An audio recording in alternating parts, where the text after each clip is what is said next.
We'll now have a moment of silent prayer and meditation.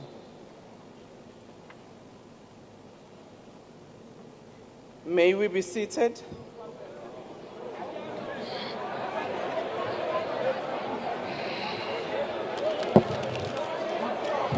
Order, honorable members.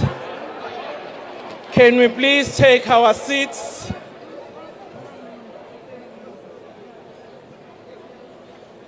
The Secretary will read the order of the day.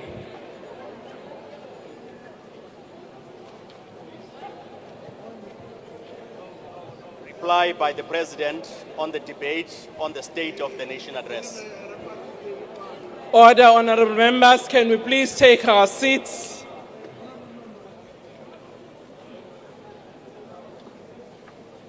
I will now call upon the Honorable President to reply to the debate.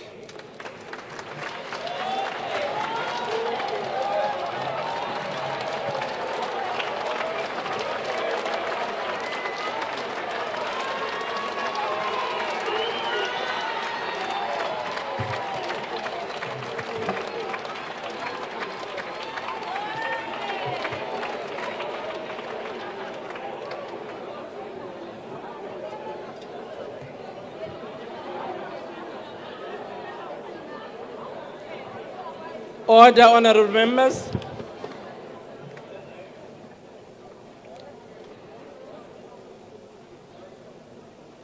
Speaker of the National Assembly, Ms. Toko Didiza,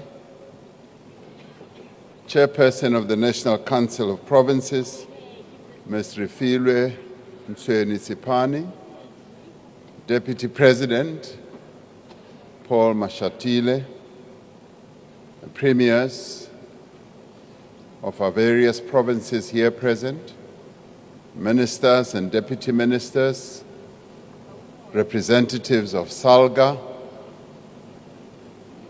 honorable members. Speaker and Chairperson, I wish to thank the honorable members for their contributions to the debate on the State of the Nation.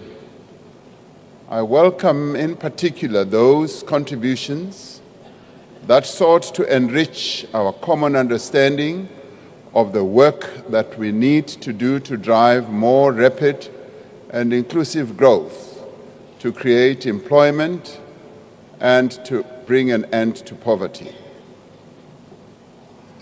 I recognize those speakers and thank them for their valuable contributions.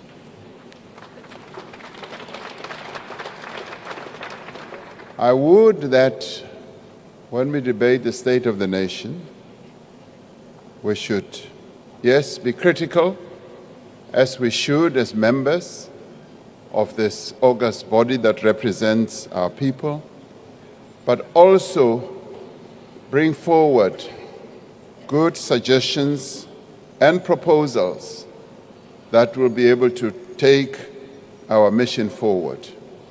Some speakers held firm to the denialism and distortions demanded by their party positions. This debate illustrated the dangers of retreating to corners, isolating ourselves in ideological, cultural, racial, and linguistic enclaves, and hardly ever engaging beyond our immediate circles. This is not conducive to nation building in a situation like ours at this point in time, where diverse people live side by side in our beautiful country. This is what makes the forthcoming national dialogue so important. South Africans, informed by their different lived experiences, can discuss the many challenges facing our nation and develop common solutions. And this is what I would have wanted to see coming out of this debate. As South Africans, we have sat around the negotiating table and forged agreements under much more trying and fraught circumstances. The journey we are embarking upon now through the national dialogue will result in concrete processes to become a more united and stronger South Africa in the face of many political, social, and economic challenges that we face both globally and locally. The debate also saw the expression of divergent views on various matters, also by parties that make up the government of national unities. And sometimes these views were expressed quite robustly, and at times quite directly and harshly. It is expected that the 10 political parties that make up the government of national unity, with their very different perspectives and ideological views, will not always agree and will sometimes feel the need on platforms such as this to talk to their different constituencies. Now, despite these differences, these political parties are working well together in the government of national unity, whether people like it or not. We are finding ways of mediating our differences, and we remain focused on the actions that we are all committed to undertake. It is this that gives me confidence that the government of national unity that I lead will continue to promote stability and serve the interests of South Africa in accordance with the statement of intent that we all signed up to and the medium-term development plan. It is encouraging that a great many of the contributions in the debate also appreciated the progress that we have made as a country over the last 30 years. And those who may well have been tempted to say vacuous things such as no progress has been made, nothing has been done, they knew down deep in their hearts that they are talking to the wind. This progress is owned by the people of South Africa, and let me be clear, it is not owned by any individual. Even the great Nelson Mandela, the father of our democracy and nation, never for 1 minute claimed that he had freed the people of South Africa. And even as people might have tried to lionize him, he always said, we did it together as the people of South Africa. And that is what we should do. This South Africa has been built by its own people who have sought to change their own lives. They have entrusted the stewardship of this process to all of us, not just to some of us or to one of us. Many of the speakers in the debate acknowledged the real challenges we face today and recognized the work that is underway to address these challenges. They said that the nation that we want to build must be fundamentally different from the country that we once were. Even those who may well have been opposed to the foundational document of our Constitution, the Freedom Charter, now pleasingly today embrace it, and they talk to it as well and quote it. That shows the growing political maturity in our country, that we are embracing the change that our forebears dreamt of 70 years ago. We are the first to acknowledge that we have not yet achieved a number of the aspirations set out in the Freedom Charter, but it is dishonest to say that no significant progress has been made. A number of the speakers during this debate spoke about the land question, which I have in the past characterized as the original sin that was committed against the people of our country.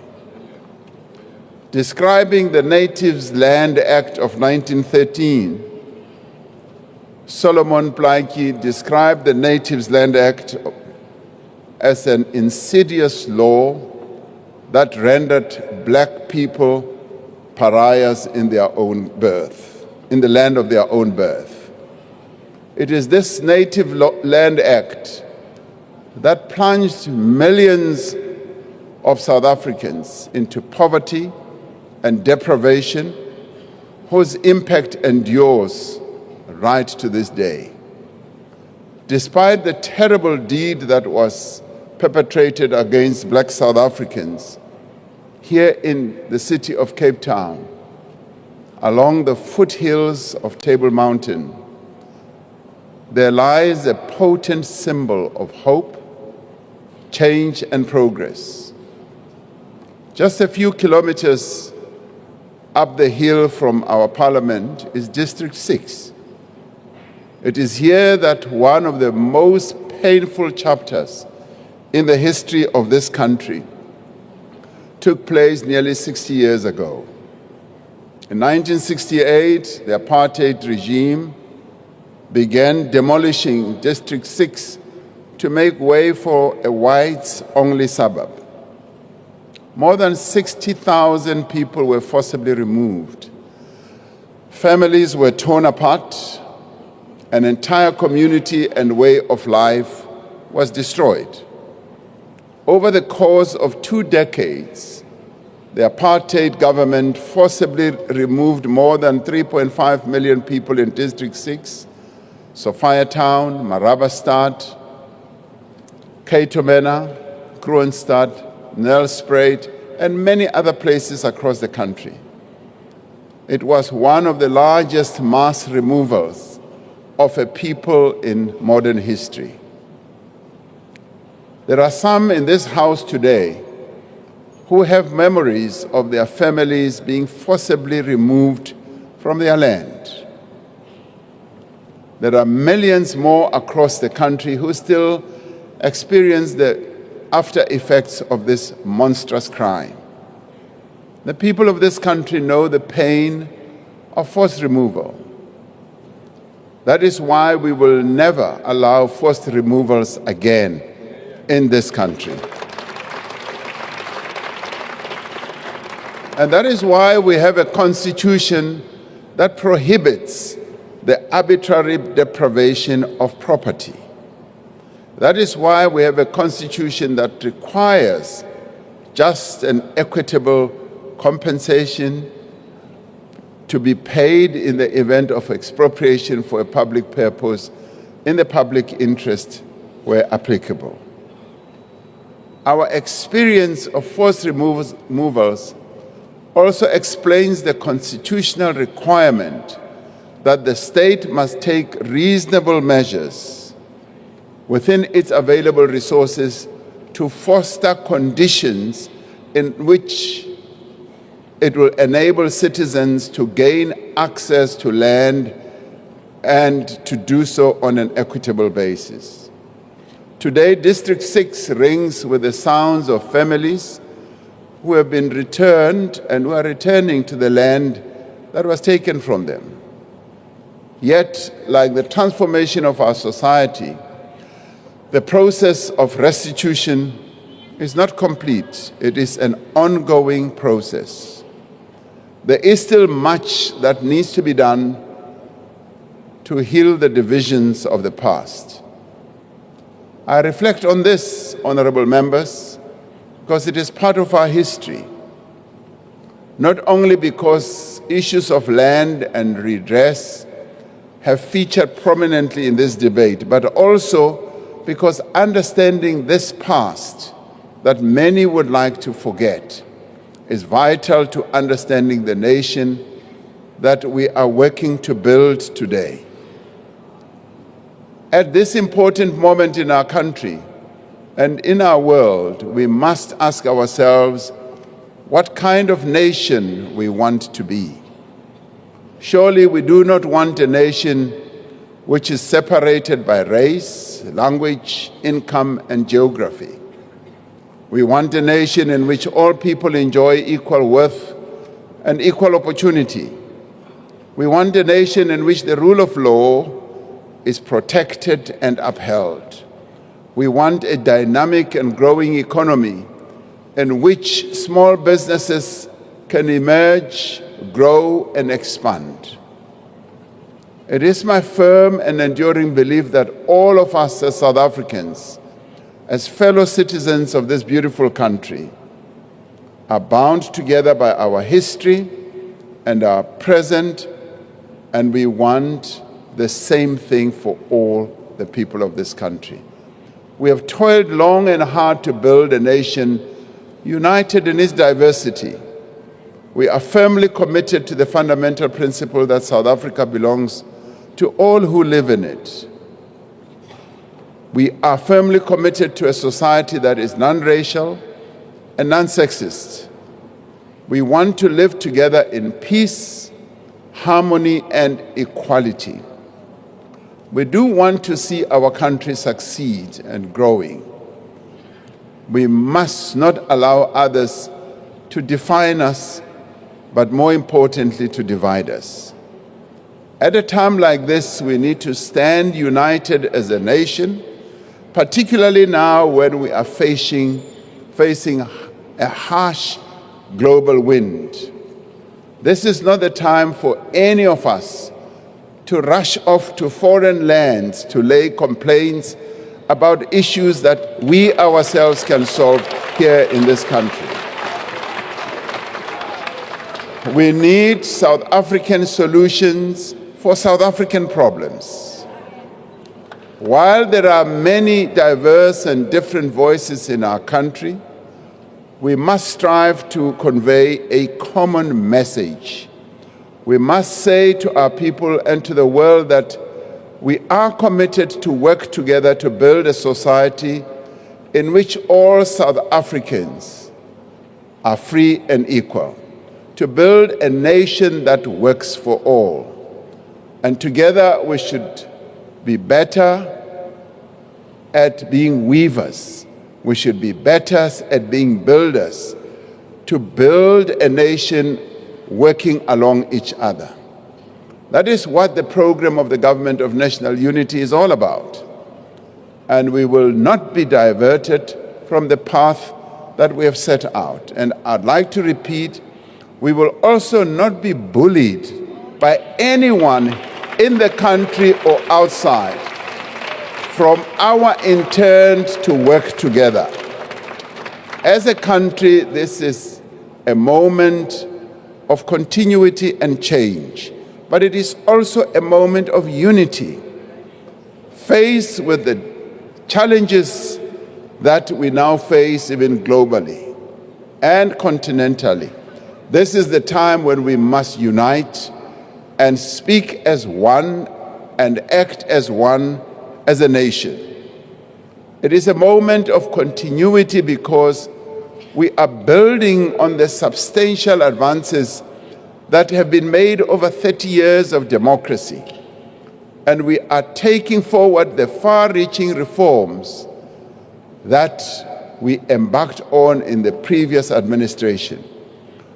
While some speakers have sought to claim the progress that is being made and the reforms that are now being implemented as new developments and their own makings, we nevertheless welcome the fact that they also embrace these initiatives and are working to ensure that they succeed. Whether they claim to be the mothers or the fathers of this, we are working and moving forward. The structural reforms and changes initiated under Operation Vulindlela are well underway, led by the presidency, and are being executed through the intergovernmental cooperation together with National Treasury. We will move with even greater urgency and determination to ensure that these changes, these reforms, these advances forward are implemented. And working with our partners, they being labor, business, and community-based organizations, we are making considerable progress towards resolving challenges in our ports and rail, and in laying the ground for an energy-secure future. We are introducing competition and dynamism. These reforms are not incidental. They are key to improving the business operating environment, to attracting new investment, and to creating jobs. This is also a time of change. Not only has the composition of our government changed, but there is a clear commitment to accelerate growth and transformation, and to also shift the trajectory of our economy. There is a determination to be innovative, to be creative, to come up with new solutions to problems and challenges, to expand programs that work and programs that have an impact, and also to end those and redirect those programs that do not work. As we do so, we are building on the work that has been done in previous years and not discarding it. There has been much debate about the laws that were passed in the previous parliament and the policy and legislative agenda of this administration. It is important to understand the powers and responsibilities of the President when it comes to assenting to legislation passed by Parliament.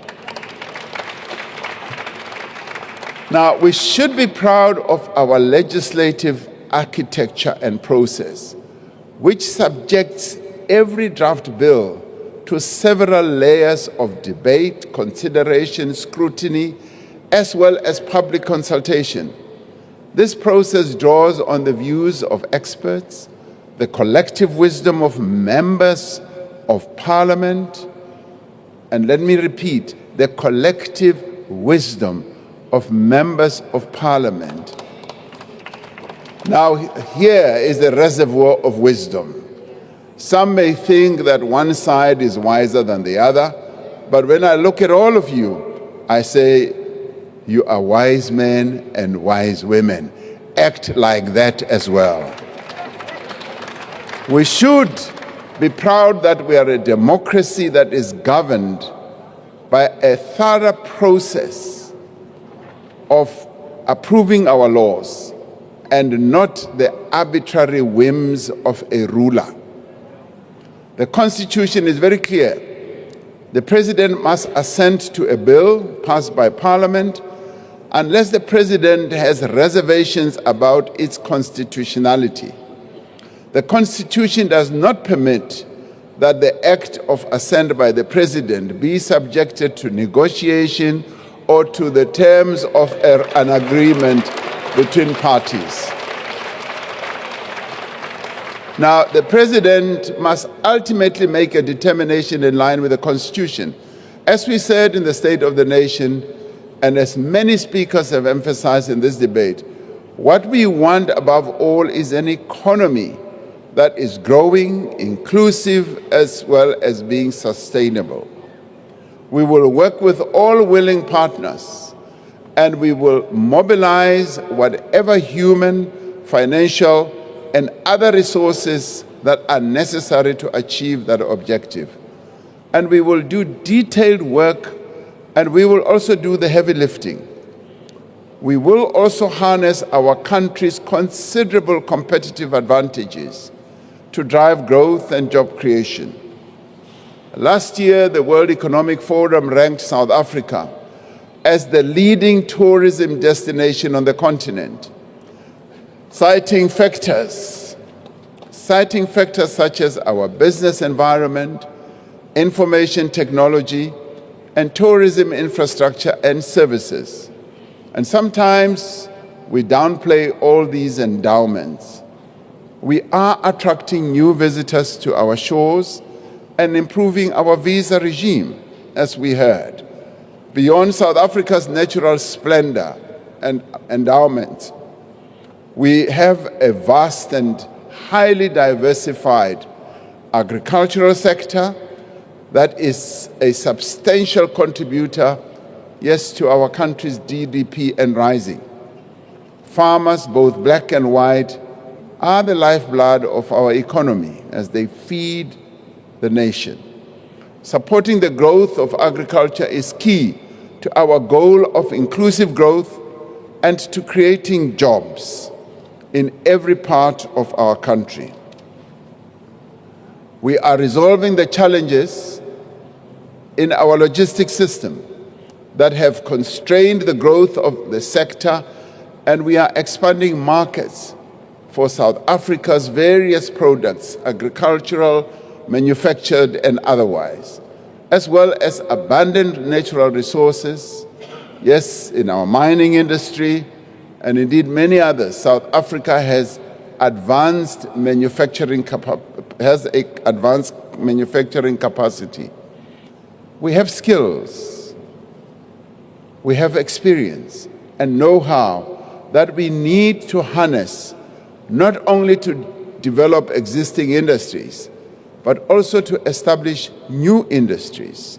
That is how a number of other countries are growing. This is the heart of our industrial policy.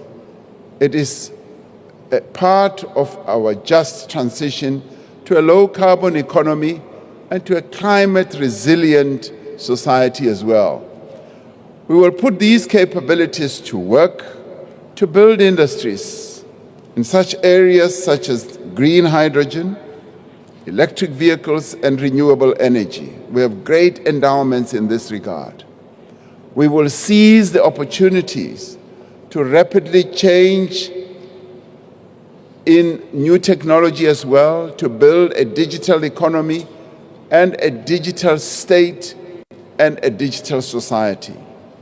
I've often said that when it comes to digitization, our people are far ahead of us, and we need to follow in their toe to ensure that as a government, we give them those enablers and capabilities that they desire. The industrialization drive is underpinned by a significant new investment in infrastructure. We spoke about the various commitments and investments that we are making. The infrastructure drive is gaining momentum, and thanks to innovations such as Infrastructure South Africa and the Infrastructure Fund, and also thanks to the manner in which we are now beginning to find new ways of funding infrastructure. These efforts will also be accelerated as a result of the changes introduced by National Treasury to encourage greater public-private partnerships in infrastructure.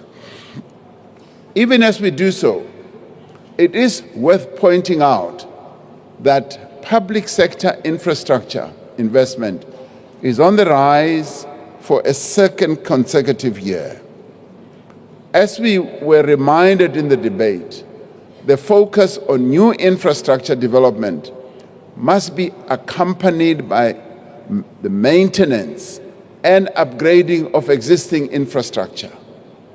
As we develop infrastructure alongside that, we must begin to put together budgets to maintain those infrastructure facilities that we build.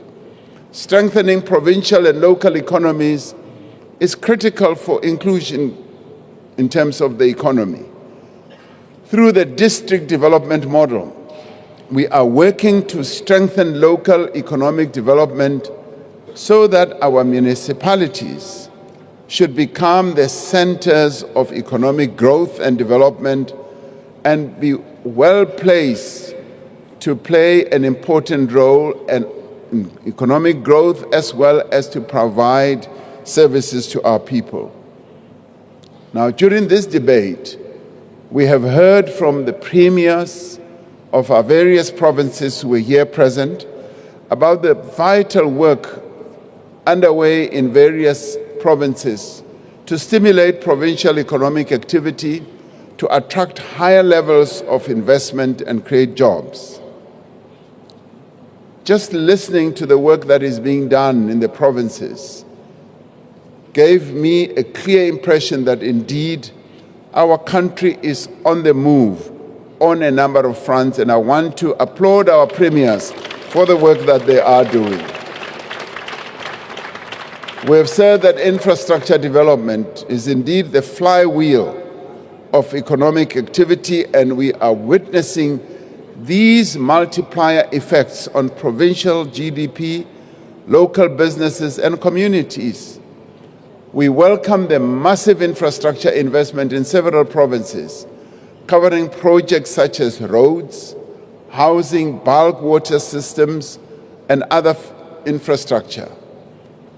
Not only will these projects vastly improve the delivery of basic services, but they are also going to support economic growth and job creation in those provinces. The visits by the National Executive, that is Cabinet, to our various provinces have shown great benefit and opportunities for synergy. We have been able to share best practice and also to give support to our provinces on a number of issues that they are dealing with. Leveraging of public-private partnerships for infrastructure build in all provinces is proving to be highly effective in terms of pooling resources, sharing expertise, and delivering mass infrastructure at scale. It was a joy to hear how provinces themselves are beginning to cooperate to also build massive infrastructure facilities, where one province and the other meet to say, let us build either this road, let us build together this train or whatever, and do so in a cooperative manner. We are seeing high impact financial inflows into our provinces in mining, in renewable energy, in auto manufacturing, in agriculture, in manufacturing as well, tourism and other key sectors.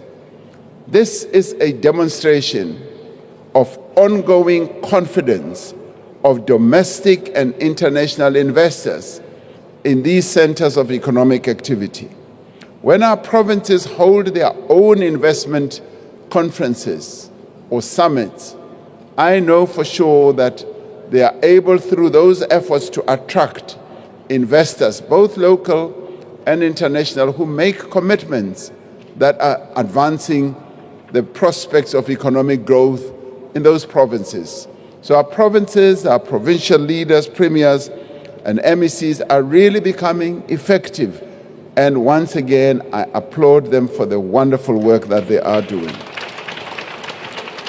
For investment to grow, there must be a razor-sharp focus on improving the capacity of local government so that local government can deliver essential services that are critical to business activity, be they water, electricity, or local logistical infrastructure. Strong municipalities are needed to achieve strong local economies. We welcome the commitment of our premiers to prioritize municipal governance and capacity building, and to support the financial sustainability of the municipalities in their provinces. Clean water, proper sanitation, reliable electricity, effective waste management, and well-maintained municipal infrastructure isn't just good for communities, it is also good for business. But it is also good so that our municipalities must get good revenue. It reassures potential investors that are exploring investment opportunities in provinces.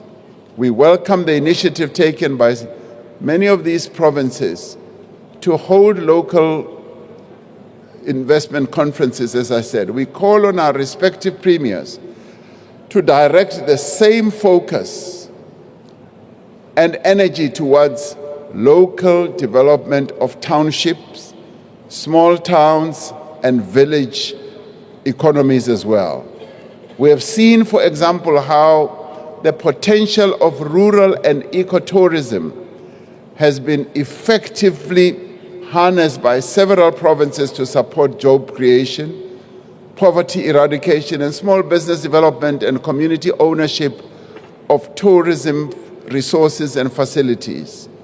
And it is this way of involving our people through various entities, be they traditional leaders, community-based organizations, co-ops, that we will be able to make greater progress. By leveraging their respective competitive economic advantages, our provinces are perfectly positioned to power growth, turning every metro, every city, every town, and every village into a hive of economic activity.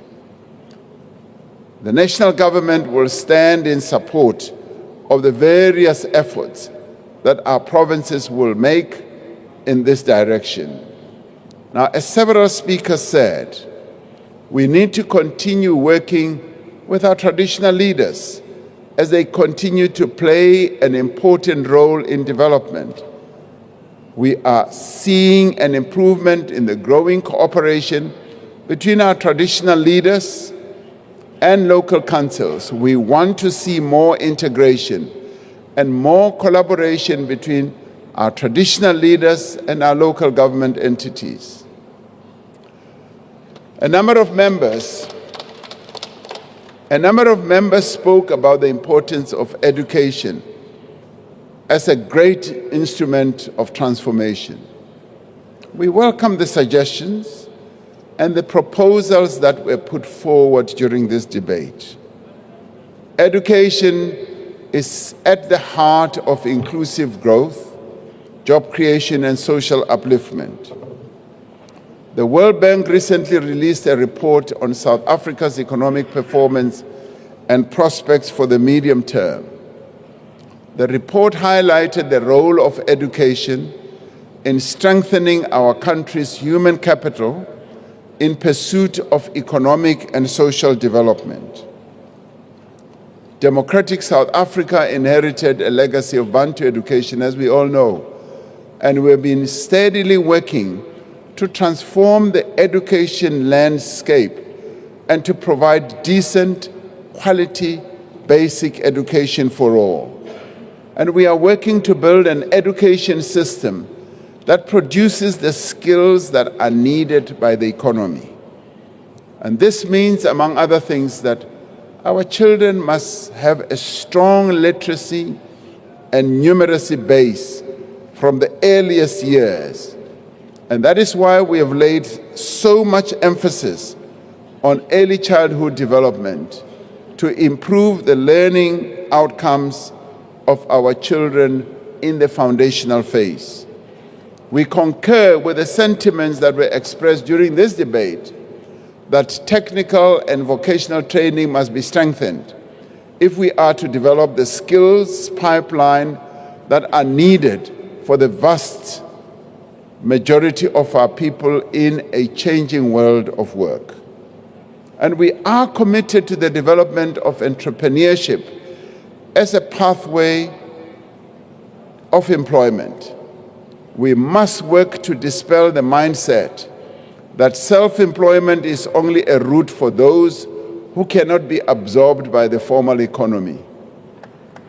That is an important thing that we should also focus on. Compared with the rest of the continent, we must admit that our country's rate of entrepreneurship is at a rather low level, and this must change. A thriving and small business and cooperative sector is a key to inclusive economic growth. We welcome the ongoing efforts of the Department of Small Business Development to develop township and rural economies and enterprises, and to have the goal of creating a good number of new, medium, small enterprises by 2030.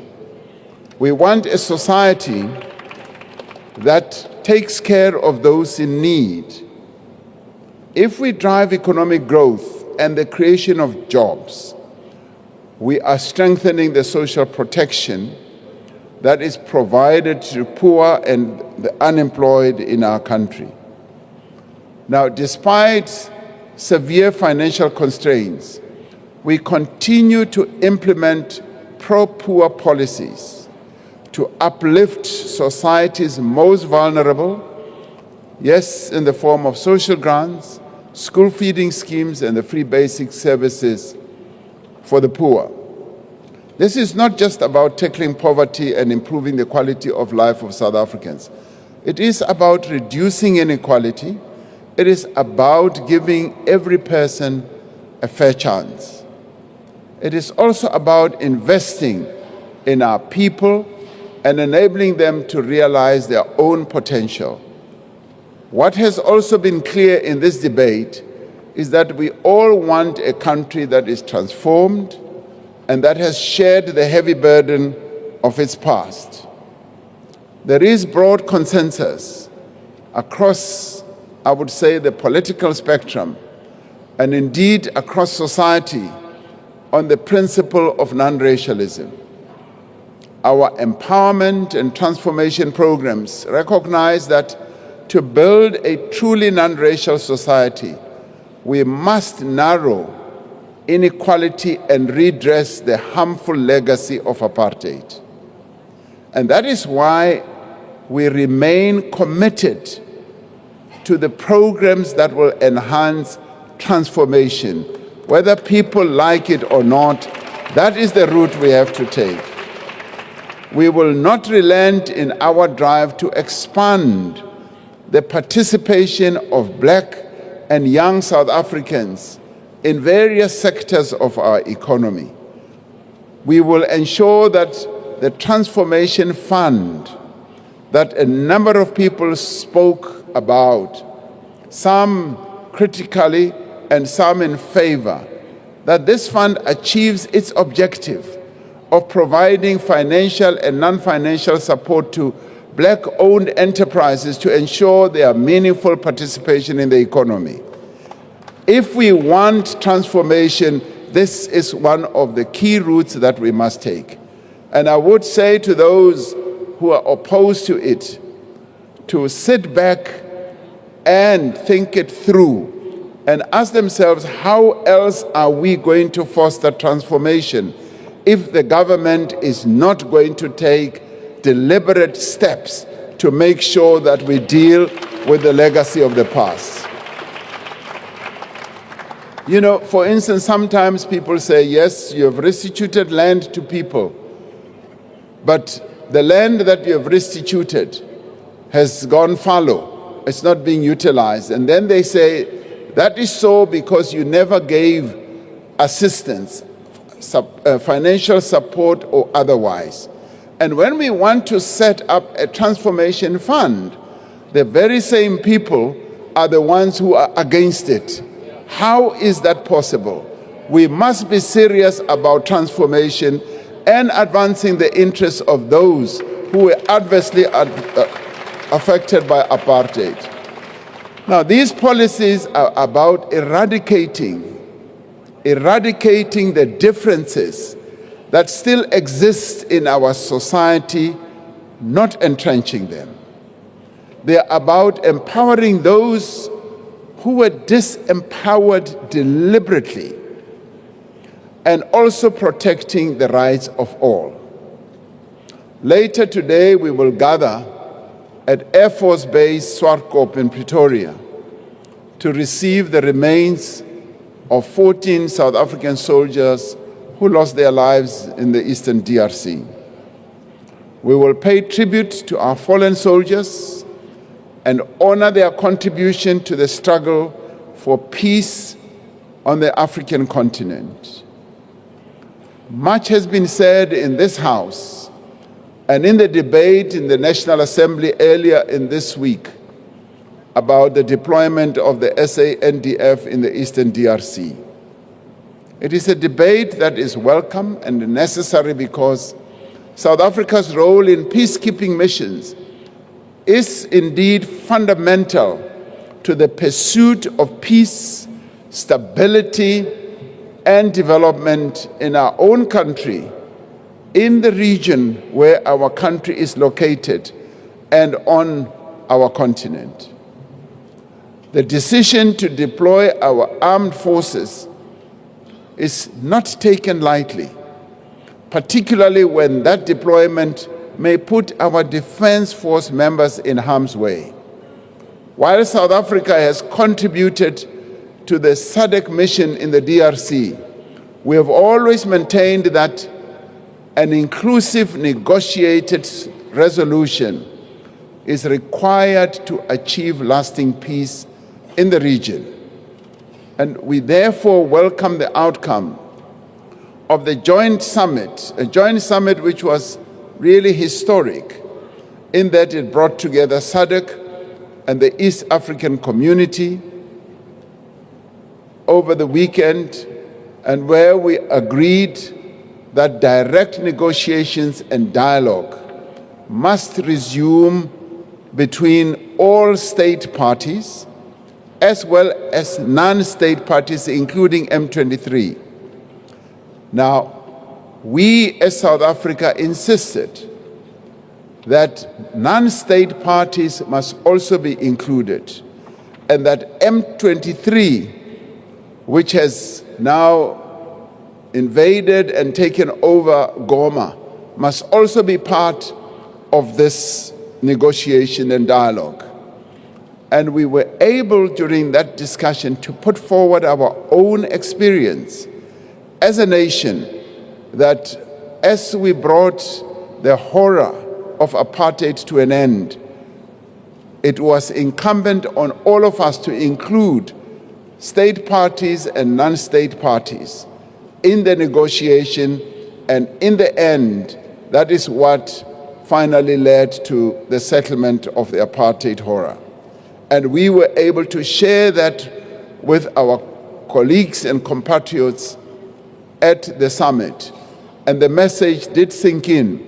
And going forward, we are now going to see a dialogue that is going to involve state parties as well as non-state parties, all of them involved in an effort to bring an end to that conflict. The outcomes from the joint summit are in confidence-building measures towards a sustainable peace, which will finally lead to the drawdown of the SADC troops.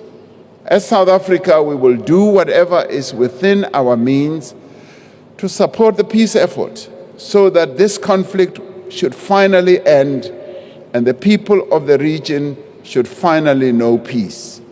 This weekend, I'll be traveling to Addis Ababa in Ethiopia for the 38th ordinary session of the Assembly of Heads of States and Government of the African Union. The AU has designated the theme for 2025 as Justice for Africans and People of African Descent through reparations. South Africa and Ghana have been nominated to champion this theme. We will focus on actively engaging the African diaspora to foster meaningful connections and encourage investment in our countries. This initiative is about more than reparations. It is a powerful call for unity, empowerment, and the upliftment of our continent. And together we will forge a resilient continent where hopes thrive, allowing people of African descent to reconnect meaningfully with their continent. We live in times of great uncertainty that are impacted by geopolitical events that are unfolding way beyond our shores. Closer to home, we have considerable challenges to overcome if we are to build a country free, or freedom rather, with true equality and shared prosperity for all. And this, in my view, is a time of opportunity and hope. Now, the Government of National Unity represents the best of that hope. We have demonstrated that we are prepared to put our political differences aside and work for the common good of all South Africans. And we have decided that we are not going to sit on the sidelines and make noise. We've decided that we are going to fold our sleeves and get right into the center of what needs to be done. Now, this government remains united in pursuit of South Africa that improves the material prospects of every South African man and woman and child. And we are committed to upholding our hard-won democracy. We are also committed to expanding the frontiers of opportunity for all South Africans. As we do so, we are guided, as I've said in the past, by our Constitution, our Bill of Rights, and the rule of law. And as we rise from this debate, I am convinced that despite our differences, we share a common desire for a South Africa that belongs to all who live in it.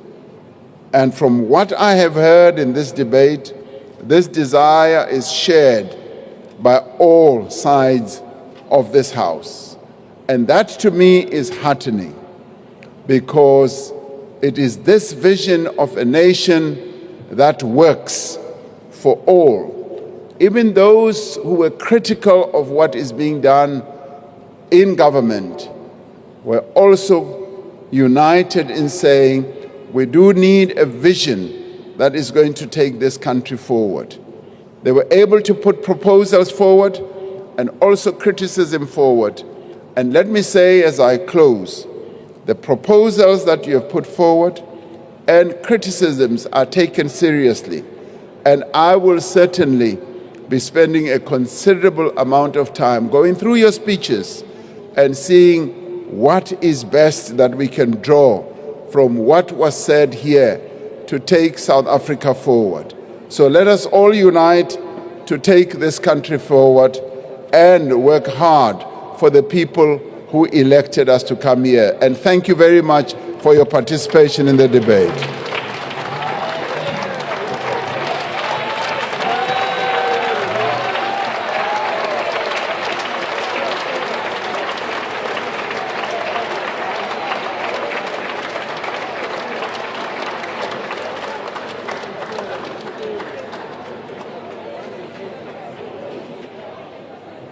We thank the Honorable the President for a well reply to the debate. That concludes the debate on the State of the Nation address and the business of the day. Honorable members, the joint sitting is adjourned. Thank you.